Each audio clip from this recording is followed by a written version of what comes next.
የሚያደርገው እኮ በዚህኛው እምነት እይታ ሲታይ በአዳም ልኮ ነው። አፋቸውን ዝም ብለው የሚያሮጡ ሰዎችን በምትመለከትበት ጊዜ በመስገብ የሚሰበክ ክርስትና በማንቋሸሽ የሚሰበክ ሃይማኖት ግን የለም። መጽሐፍ ቅዱስ የተጻፈው በእግዚአብሔር ችሎታ አይደለም፣ በእግዚአብሔር ዕውቀት አይደለም። ውድና የተከበራችሁ የቻናሌ ቤተሰቦች ዛሬም በሚያስተምሩም ሰሞኑን ባለው ደግሞ የሃይማኖት ትምህርት በዛ ዙሪያ የተሰጡ የተለያዩ ሀሳቦችን የራሴን ሀሳብ ጨምር ይዤላችሁ መጥቻለሁ። አብራችሁ ፕሪንሲፕል ምንድን ነው? አረ ፈጣሪ መገዛት ነው ጎበዝ። ወላሂ ከማንኛውም ነገር ብታገኘው የቅርቢቷን ዓለም ጥቅምና ጌጧን ነው። አላህም ዘንድ ያለው ምንዳ በጣም በላጭና ዘውታሪ ነው ይላል። የዚህ ዓለም ጊዜያዊ ነገር እኮ ነው። ይመጣል ይሄዳል። ዝናውም ይመጣል፣ የሆነ ጊዜ አሪፍ ይታያል፣ የሆነ ጊዜ አይታይም። ጊዜያዊ ነገር ነው። እንደማወራው ባልሆነም እኔ መንፈሳዊነት የተሻለ ነው። እሱ ነው መሸሸጊያችን፣ መጨረሻችንም እሱ ስለሆነ ሰው እንግዲህ እንደሰማችሁት ጅላሉ ማለት አሁን እየፈመሰ ያለና ፌመስ ሆኖ በስራውም የታወቀ ሰው ነው። ብዙ ማስታወቂያዎችም እየሰራ ያለ ሰው ነውና ብዙ ጊዜ ሰው ሲፈምስ ከፈጣሪ ይርቃልና ይህንን ቪዲዮ ያመጣሁበት ምክንያት ብዙዎቻችን መፈመሳችን ወይም ደግሞ ገንዘብ ማግኘታችን ከፈጣሪ ማራቅ የለበትም የሚለውን ሀሳብ ለማቅረብም ነው። እና ደግሞ ሌሎችም የሰጠው ሀሳብ አለ። እሱ በጣም እኔ የተመቸኝና በጣም ደስ የሚለኝ አቋም ያለው ሰው ነው፣ በሃይማኖቱ ዙሪያ ማለት ነው። ፈመስኩ ብሎ እዛም እዚህም አይልም። ማሽቃበጡን በኋላ ብንደርስም መከበር አለበት። ሃይማኖት አይደል ቦርደር አለ።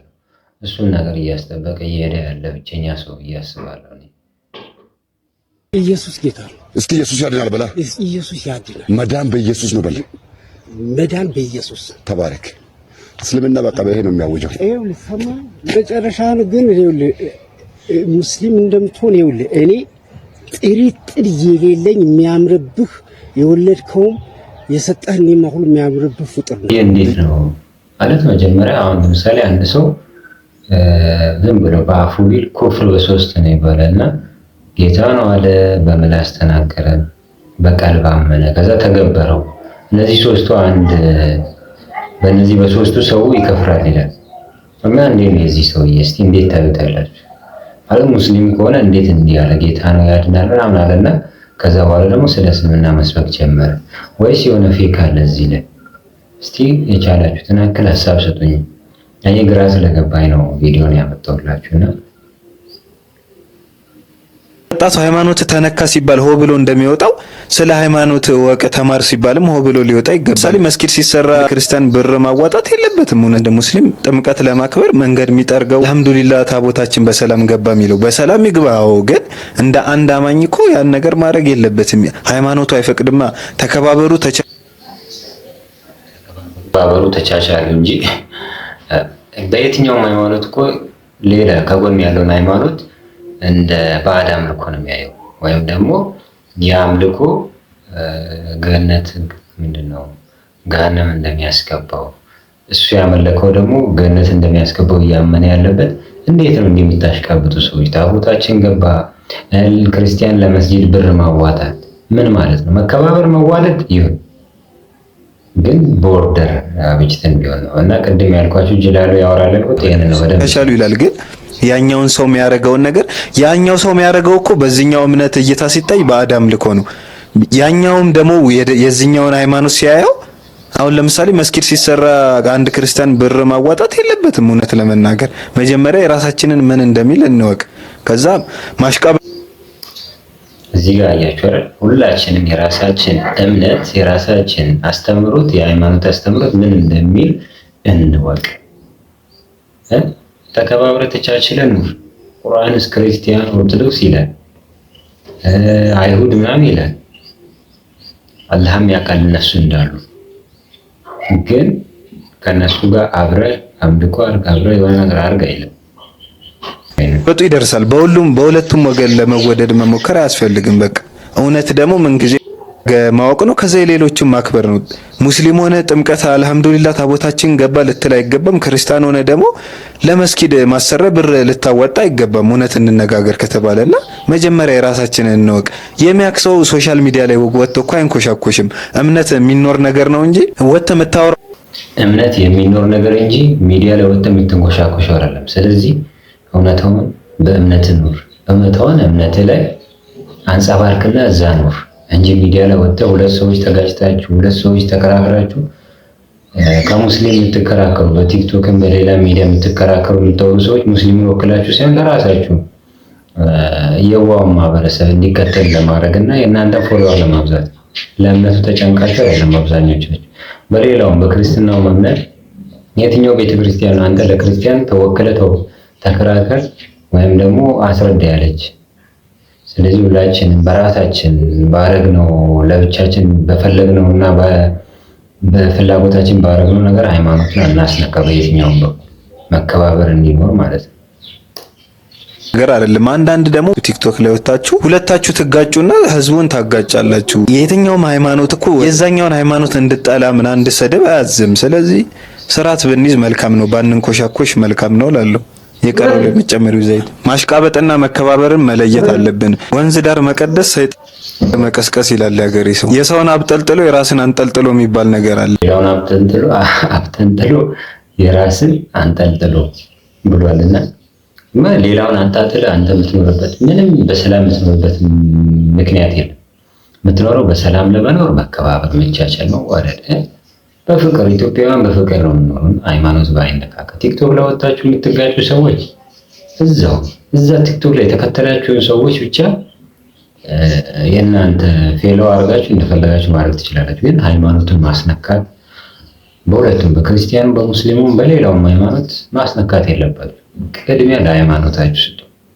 ብዙ ሰው ለሃይማኖት ይሞታል ይላል። አስቡት ግን ከሆነ ሰው ጋር ይጋጭና ሄዶ ሃይማኖቱን እንዲሰደብ የሆነ ነገር እንዲሆን ያደርጋል። ሶሻል ሚዲያ ላይ ያላችሁ ላይቭ ገብታችሁ የምትከራከሩ ሙስሊም ወንድሞቼ እህቶቼ በደንብ ይሄንን አያ ሱረቱል አንዓም ምዕራፍ 6 ቁጥር 68 ላይ ለመልእክተኛችን አለይሂ ሰላቱ ወሰላም አላህ ያስተላለፈው ትእዛዝ ነው። ወኢዛ ረአይተ الذين يخوضون في آياتنا በእኛ አያቶች የኹዱን አፋቸውን ዝም ብለው የሚያሮጡ ሰዎችን በምትመለከትበት ጊዜ ይላል። ማለትም ያ ረሱላህ አንተ በመሃላቸው ሆነ በአላህ አያቶች የኹዱን ነው የሚለው። የኹዱን ማለት የማይገባ የሆነ ነገር የሚናገር አፉን ከከፈተ የማይዘጋ ካየህ ፈአዕሪድ ዐንሁም ይላል። ፈአዕሪድ ዐንሁም ቱፊዱ ተርቲብ ወታቂብ ሙባሸረተን ማለት ወዲያውኑ ፈአዕሪድ ዐንሁም ጀርባ ሰጥተህ እንግዲህ ሰምታችኋል አይደል? ኡስታዝ ካዲጄ ነው ምንድነው ብዙ ጊዜ ላይቭ ገብታችሁ የምትከራከሩ ሰዎች ከቅድም ጀምሮ እያወራን ያለው ሃይማኖቱን ስለማስከበርና ስለ ምንድነው ሃይማኖትን አለማስነካት የሚል ነገር። ስለዚህ እናንተ በምታደርጉት ሃይማኖት እየተሰደበ ሃይማኖት ለሌላ ችግር እየመጣ ስለሆነ ከሐዲስ ከቁርአን አድርጎ እየነገራችሁ ነው ያለው። እና ምንድነው ያለው? ከነሱ ሽሹ ነው። ይሄ ከሚከራከሩ ሰዎች ሽሹ። ስለዚህ ከዛ ሰው ሸሸ ማለት መጥፎ መንሰማ መጥፎ ማያወሩና እኛም ወደ ሌላ መጥፎ ነገር አንገባም ማለት ነው። ወዲያውኑ ፈአዕሪድ ዐንሁም ጀርባ ሰጥተህ አንተም ስለ ሙስሊሞች ያለን አቋም እስኪ ያሳውቅ። ስለ ሙስሊም ኢብራሂም በድሩን ታውቀዋለህ? ላለፉት 17 ዓመታት ይሄን የሼት ቪዲዮ ያመጣሁት በጣም ስለወደድኩት በጣም ስላከበርኩ ነው። ማለት ሰው የኛ አብሮ ኖሮ እንትን ኖሮ በመቻቻል ኖሮ በተለያየ ሃይማኖት ውስጥ ተከባብሮ ተቻችሎ አንዱ ለአንዱ እያለ ከኖረ ለምን አሁን እሸቱን ብዙ ሰዎች ተቃውሞ ጡዘት አስነስተዋልና ለምን እንዲያልቅ ብለው ኢብራሂምም ቪዲዮ መስራት አለበት በሚል ማለት ነው። ለምን እኔ አሁን እናንተን አክብሬ ስላከበራችሁ ቪዲዮ ሰራውን በክርስቲያን ስለዚህ የግድ እሸቱን መስራት አለበት በሁሉም ክርስቲያን ለኔ መልስ መስጠት አለበት። አንዳንድ ነገር ሲሆን የተሳሳትን ተሳስቷል፣ ትክክል ነው ትክክል ብለን መሄድ ነው ያለብን። ሃይማኖት ሁሉም ሀቅን ነው የሚያስተምረው። ሃይማኖት ሁሉም ሰውን መበደል የሚያስተምር ሃይማኖት አለ ብዬ ወይም ደግሞ ሌላውን ሃይማኖት ዝለፍ የሚል ሃይማኖት ያለ አይመስለኝም። የትኛውም ሃይማኖት አሁን እንደ ሙስሊም የትኛውም ነብይ የተከበረ። ግን አንዳንድ ክርስቲያኖች አንዱን ትሰድባላችሁ፣ አንዱን ታከብራላችሁ፣ አንዱን ዝቅ አንዱን ከፍ እያደረጋችሁ የምታደርጉ ክርስቲያኖች እስቲ የሸቱን ትምህርት ከሆናችሁ ብዬ እሱ ሳሎን ውስጥ በሰዓቱ ሶላት ይሰግዳል። በኋላ ግን ሁለታችንም በአንድ ትሪ አብረን ማዕድ እየበላን እኔ ለሱ እየጸለይኩኝ እሱ ለኔ እየጸለየ ነው በጓደኝነት የምንኖረው። ሁሉም ያመነበትን ይኖራል። ሁሉም መልካም ነው ያለውን ለወንድሙ ይመኛል። ከዚህ በተረፈ በመስደብ የሚሰበክ ክርስትና፣ በማንቋሸሽ የሚሰበክ ሃይማኖት ግን የለም። ይህን የመጨረሻውን ቪዲዮ ያመጣሁላችሁ ለመሰላችሁ እስቲ ሁላችሁ ሚዩትና ጓደኛ ምናምን በቲክቶክ የሚያስቸግሯችሁ ካላችሁ ሼር አድርጉላችሁ። ይሄንን ቪዲዮ ሼር አድርጉላችሁ። ይሄ እንግዲህ ቄሶች ናቸው፣ ፓስተሮች ናቸው፣ የነቢያት ምናምን ብለው ራሳቸውን የሚያስቡ ሰዎች ናቸው በእነሱ ማለት ነው። ግን ምን እያሉ እንደሆነ ስሙና እናንተ ለጓደኞቻችሁ ለምንም ሼር አድርጋችሁ እስቲ። መጽሐፍ ቅዱስ ትክክል እንዳልሆነ በሚገባ ያውቁታል። መጽሐፍ ቅዱስ ተበርዟል፣ ተበርዟል። የጸሎት መጽሐፍ አንዳንድ ስህተቶች ይኖራሉ። ዚያች ልጅ እኔ ይሄ መጽሐፍ ትክክል አይደለም ብዬ በጽሁፍና በቃል እንደዚህ ተናገርኩ እንጂ ብዙዎቹ የቤተ ክርስቲያናችን ሊቃውንትና መምህራን ይሄ መጽሐፍ ቅዱስ ትክክል እንዳልሆነ በሚገባ ያውቁታል። ለምንድን ነው የማይታረመው?